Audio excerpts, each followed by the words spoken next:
Salve, salve galera, sejam muitíssimo bem-vindos ao canal Música Café. Eu sou o Antenor e o papo hoje é sobre áudio. Hoje eu vou falar sobre um dos meus fones favoritos nessa trajetória do hobby, que é o Unique Melody Mast MK1.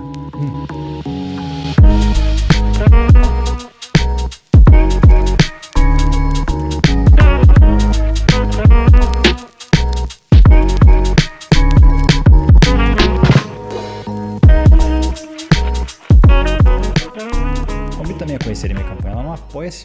Essa campanha tem ajudado pra caramba a manutenção aqui do canal, e aí tem um grupo lá exclusivo de Telegram e às vezes mais algumas coisinhas, um sorteio ou outro.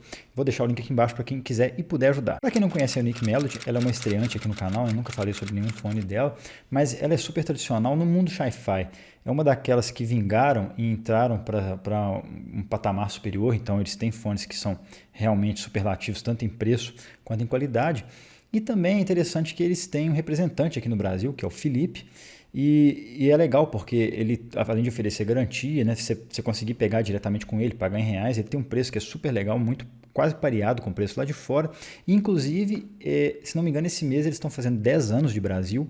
E aí eles estão fazendo uma promoção muito massa. Eu vou deixar o link aqui embaixo lá para o Instagram dele, onde tem a tabela de preços. Então o preço está tipo até um pouco mais barato do que se você for trazer um Unique Melody de fora.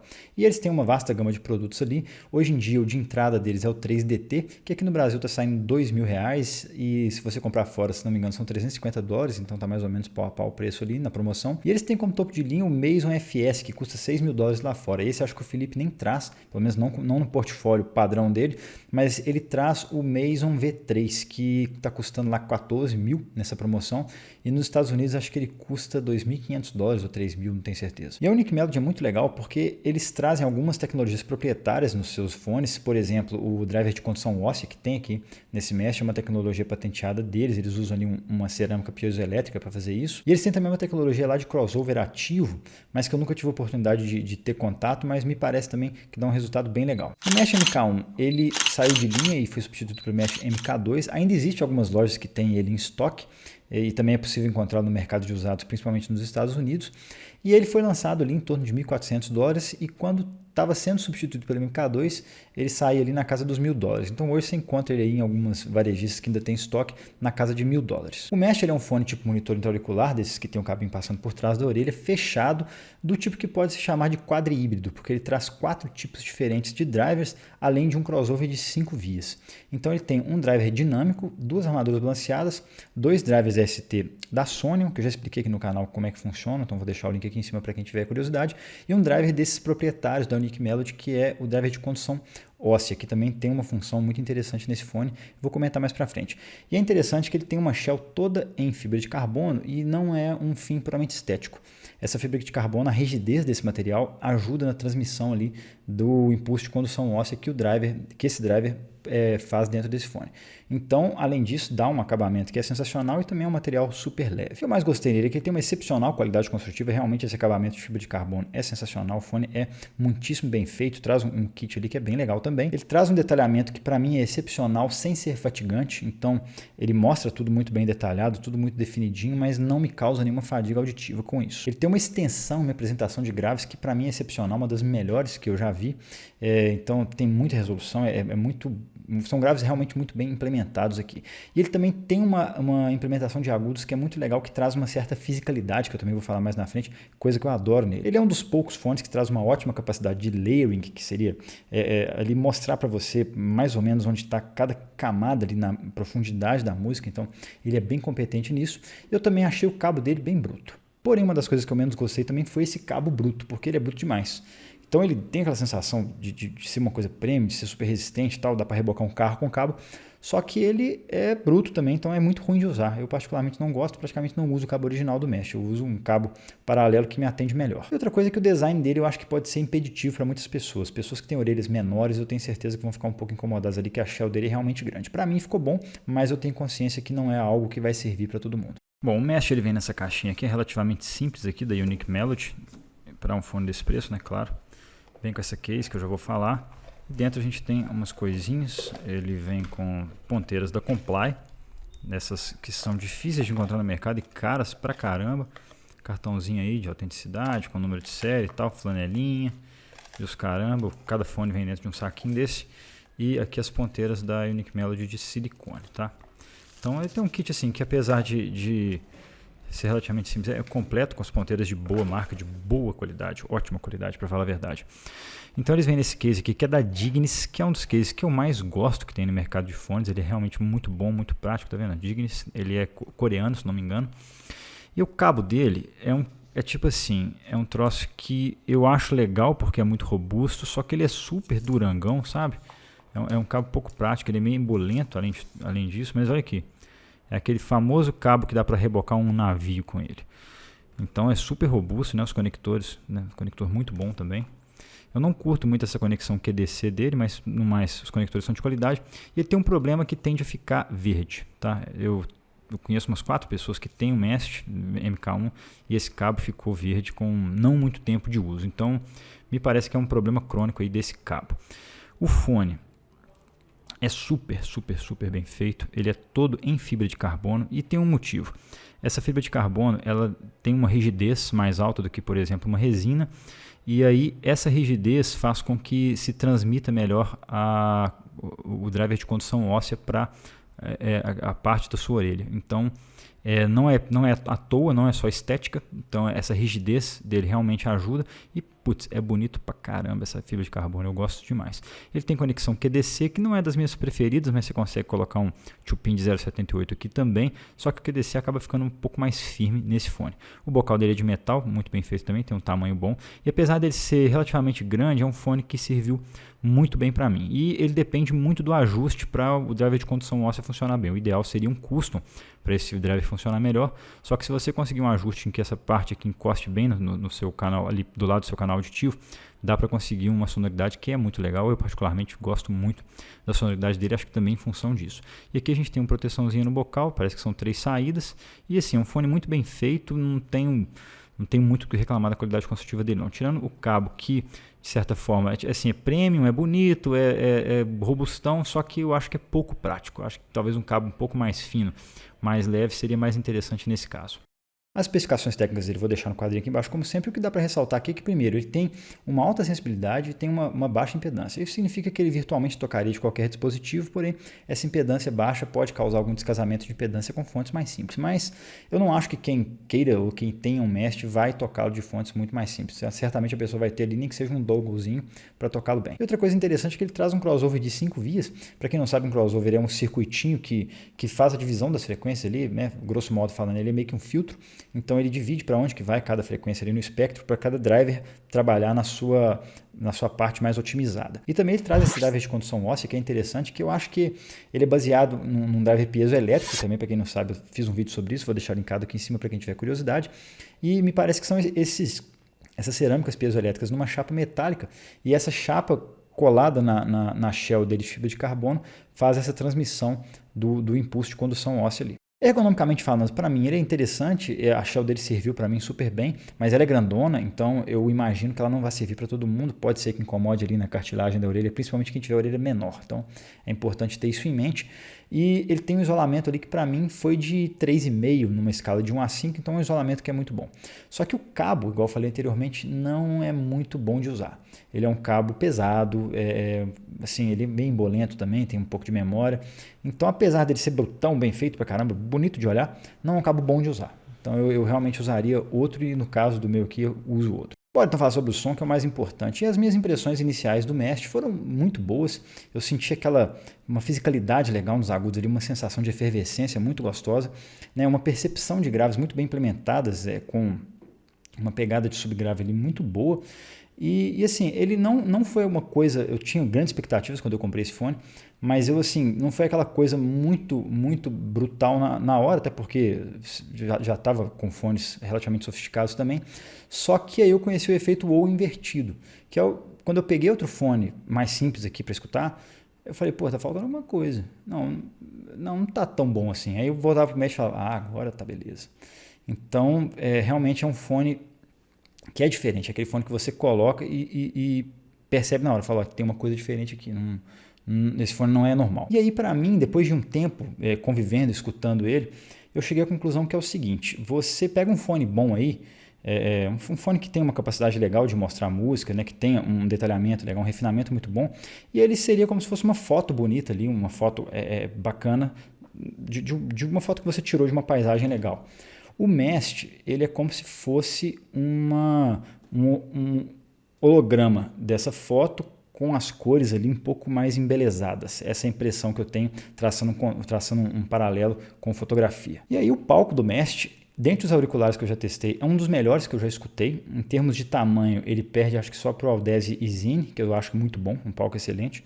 Então ele tem um tamanho muito bom, mas o principal desse palco dele é a holografia que ele traz. Então ele realmente cria uma imagem tridimensional ali nesse palco. É um dos pouquíssimos fones que fazem isso e faz bem feito.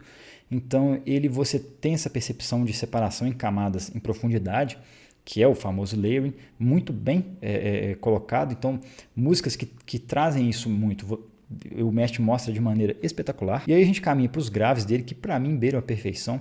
Eles têm ali uma implementação excepcional nos subgraves e trazem realmente um preenchimento, uma textura e um ronco que impressiona. E aí a extensão dele realmente chama atenção, porque ele é daquele tipo de graves sob demanda, que é tipo assim, se uma música não tem conteúdo na região subgrave, você tem a percepção que os graves deles são mais ou menos neutros, não tem uma pegada muito forte de graves. Então você tem aquela percepção meio que, esses graves estão corretos, está tudo mais ou menos ali natural.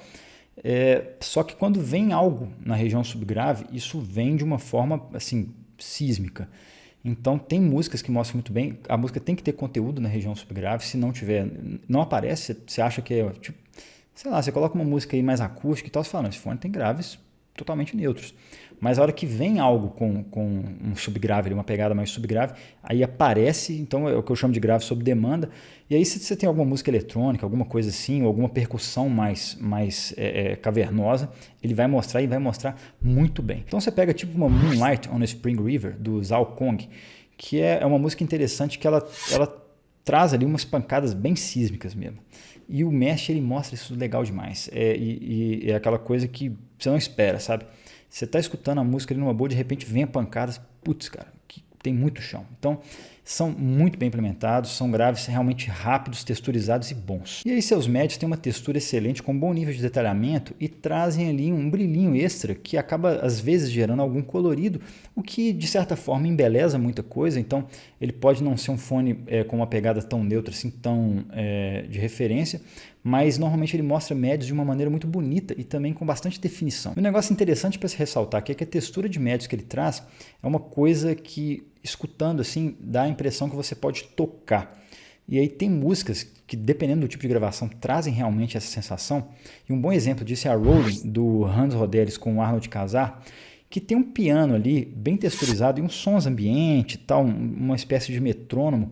E esses sons são trazidos pelo Mast com tanta textura que a impressão que dá é que eles estão aqui, que se você esticar a mão, você vai pegar. Algo que é realmente para poucos fones. E alguns desses timbres dos médios dele podem não soar particularmente corretos, principalmente instrumentos mais estridentes, eles tendem a ficar um pouco mais coloridos. Ele tem uma atividade maior ali na região aguda e média aguda, então esses timbres podem soar um pouco mais coloridos, mas é de uma forma que normalmente embeleza as coisas. Às vezes traz timbres um pouco mais doces e hora nenhuma isso soa estridente ou cansativo para mim. Então eu acho que ele colore algumas coisas sim, né? Ele não traz timbres particularmente naturais ou corretos, mas que traz a música de forma bonita. Então eu gosto dessa musicalidade realmente que ele traz, e isso ficou muito evidente em alguns médios. E as vozes ele acaba reproduzindo ali uns 2 passos para frente, né? Eu acho que elas são próximas, não chega a ser na cara, mas elas são mais próximas.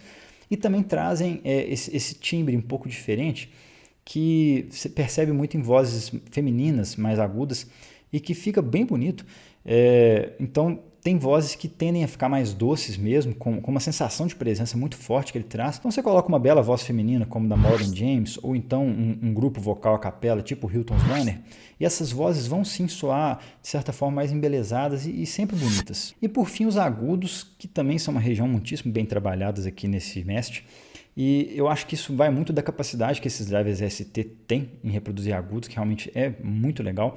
E junto com o driver de condução óssea dele, no caso do Mast MK1, esse driver de condução óssea ele só trabalha ali acima de 2, 3 kHz, que ele começa a realmente atuar na resposta e frequência do fone. Então ele vai atuar ali na região mais média aguda e aguda principalmente, e esses agudos dele têm uma extensão muito boa, trazem uma quantidade de ar muito grande, então você realmente escuta uma quantidade de ar ali entre os instrumentos, né? Como se o instrumento estivesse aqui, aí você tem o ar ali, tem o outro instrumento, então é um fone muito arejado que traz uma percepção também de altura, né? É como se você tivesse é como se fosse a diferença de um teatro fechado para um estádio, num show. É mais ou menos essa sensação, não sei se deu para captar, mas ele traz essa sensação de altura ali, com muito arejamento. E não são agudos que incomodam, eles têm bastante atividade, tem bastante brilho, né? E acaba trazendo esse colorido dos médios que eu falei por causa dos harmônicos nessa região, mas é tudo muito bem trabalhado e ele traz ali uma certa fisicalidade nesses agudos. Eu não sei se é em função do driver de condução óssea, mas tem muita coisa que você escuta nele que traz uma sensação de efervescência. É tipo aquela sensação de tomar uma água com gás, muito gasosa, que dá você sente as bolinhas estourando aqui atrás. Guardadas as devidas proporções, é uma sensação parecida que o Mesh me traz em músicas que tem essa atividade maior na região aguda. Então você coloca uma música tipo Wide and Far, do Pat Metheny, que tem ali uma atividade muito grande de prato de bateria, então o tempo todo ele tem um compasso marcado ali em prato de bateria, que o Mesh gera uma certa efervescência com esse som. E é muito legal, não é só essa música, tem diversas músicas que trazem isso, esse é um bom exemplo, mas são agudos que realmente encantam. Bom, como comparações, eu comparei o Mesh lado a lado com o Audio Dream AD8, que também é um fone excepcional. Eu vou deixar o link aqui em cima para quem tiver curiosidade, não vou falar de novo aqui, quem tiver é só entrar no vídeo lá e pular para a parte das comparações. Bom, vamos então concluir. O Mesh MK1 é um dos fones que eu mais gosto, atualmente ele é o intra-auricular que eu mais gosto, que eu tenho preferência sempre, tipo, se ele está com outros lá, é o fone que eu pego para escutar a maior parte das músicas, né? A minha biblioteca e as coisas que eu gosto casam muito bem com ele, e eu acho que ele é um fone excepcional, é um desses all-rounders excepcionais, que não só toca de tudo ok, mas toca de tudo muito bem. E ele particularmente se mostra excepcional, por exemplo, para jazz, do caramba ouvir jazz com ele. Música eletrônica também fica muito legal por causa dessa implementação de graves e subgraves que ele tem, que é um troço de maluco.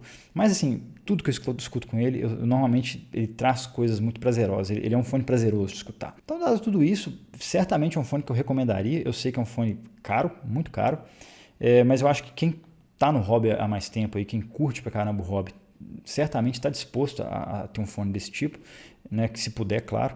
Então, para quem puder, eu recomendo pelo menos experimentar. Não é um fone de referência, não é um fone que você vai ter aquela neutralidade toda.